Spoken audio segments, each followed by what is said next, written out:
திருவூரகம் ஸ்ரீ உலகளந்த பெருமாள் திருத்தல மாஹாத்மியம் ஸ்ரீ சத்குரு கூறினார். கடந்த காலத்தில் அனைவரிலும் சிறந்த ஸ்ரீ மகாவிஷ்ணு பலி மகாராஜாவை ஏமாற்றினார். பூமியும் வானத்தையும் தன் கால்களால் அளந்தார் திரிவிக்ரமமூர்த்தி. அசுரர்களின் அதிபதி வஞ்சிக்கப்பட்டு உலகை வென்றபோது வெற்றியில் திருப்தி அடைந்த ஸ்ரீ மகாவிஷ்ணு பகவான் சங்கத்தை முழங்கினார். 1000 முகம் கொண்ட பேட்டை சங்கத்தின் ஒலி கேட்டது. பிறகு ஸ்ரீ மகாவிஷ்ணு பகவானை தரிசிக்க வேண்டும் என்ற ஆவலில் நீர் உலகத்தை விட்டு எழுந்தார். அந்த குகையிலிருந்து அரவங்களின் வலிமை மிக்க அரசன் வெளிப்பட்டார். பூமியில் உள்ள அந்த குகையே அனந்தசரா என்று அழைக்கப்படுகிறது. இதற்கிடையில் பரமபுருஷ பகவான் ஸ்ரீஹரி தனது ஆழ்நிலை வடிவத்தை கைவிட்டார். தவறாத இறைவன் 4 திருக்கரங்களாக உருவெடுத்தார். அரவங்களின் அதிபதியானவர் ஸ்ரீ மகாவிஷ்ணுவை காண முடியாமல் தவித்தார். அங்கு திரிவிக்ரமனை தரிசிப்பதற்காக துறவு மேற்கொண்டார்.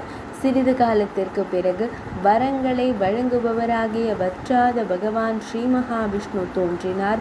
பரமபுருஷ பகவான் திரிவிக்ரம வடிவத்தில் தோன்றினார். அரவங்களின் அரசன் ஸ்ரீ மகாவிஷ்ணு பகவானை கேசவனை மிகுந்த பக்தியுடன் வணங்கினார்.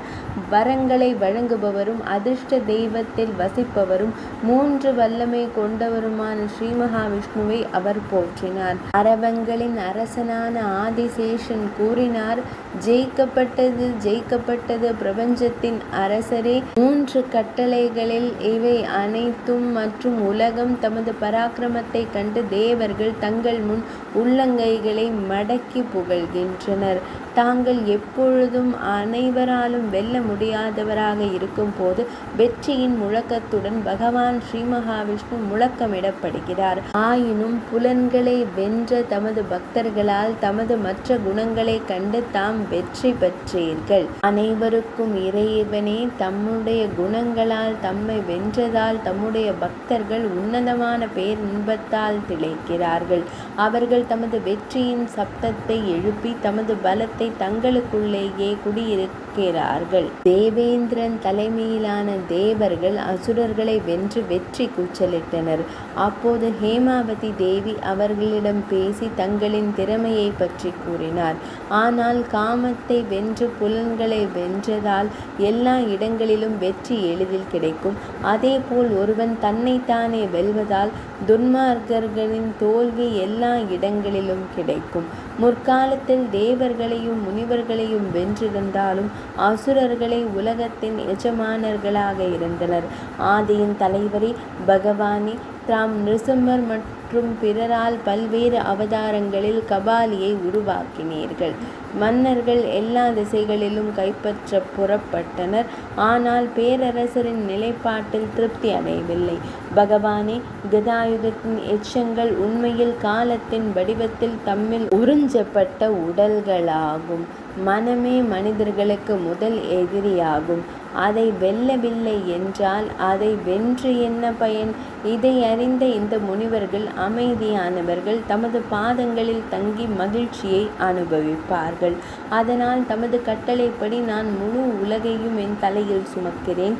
தமது அடியேனிடம் பெருமையின் சுவடு இல்லை. எனவே எல்லையற்றவரே தம்மை வெல்கிறேன்.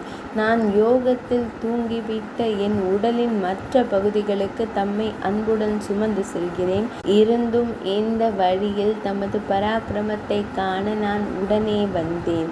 பரமபுருஷ பகவான் கூறினார், சிறந்த அரவங்களே, தாங்கள் எப்பொழுதும் என் எஞ்சிய சுயமாக இருக்கிறீர்கள். ஆதலால் தாங்கள் எல்லா வகையிலும் என் அடியாராக பெயராலும் நிலைத்திருக்கிறீர்கள். விசுவாசத்துடனும் பக்தியுடனும் என் வற்றாத ரூபத்தை தாங்கள் கண்டதால் நான் என்றென்றும் அந்த வடிவில் வசிக்கிறேன். அதில் எந்த ஐயமும் இல்லை. தாங்கள் இங்கேயே இருங்கள். தாங்கள் எறும்பு புற்றில் ஒரு பாம்பின் வடிவத்தை எடுத்துக் கொள்வீர்கள். புத்திரன் பெற விரும்பி பெண்கள் அவரை வழிபடுவார்கள். தங்கள் வழிபாட்டில் நான் மிகவும் மகிழ்ச்சி அடைந்து அவர்களுக்கு சந்ததியை தருவேன்.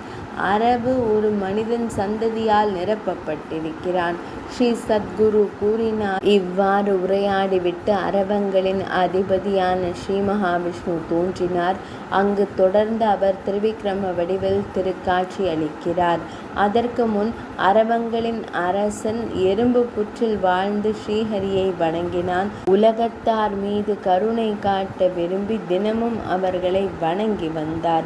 மஞ்சள், குங்குமம், புஷ்பம், பசும்பால் அளித்த பெண்கள் அவர்கள் அரவங்களின் அரசனை வணங்கி சந்ததியை அடைகிறார்கள். திருவூரகம் ஸ்ரீ உலகளந்த பெருமாள் திருத்தல மாஹாத்மியம் இனிதே நிறைவடைந்தது.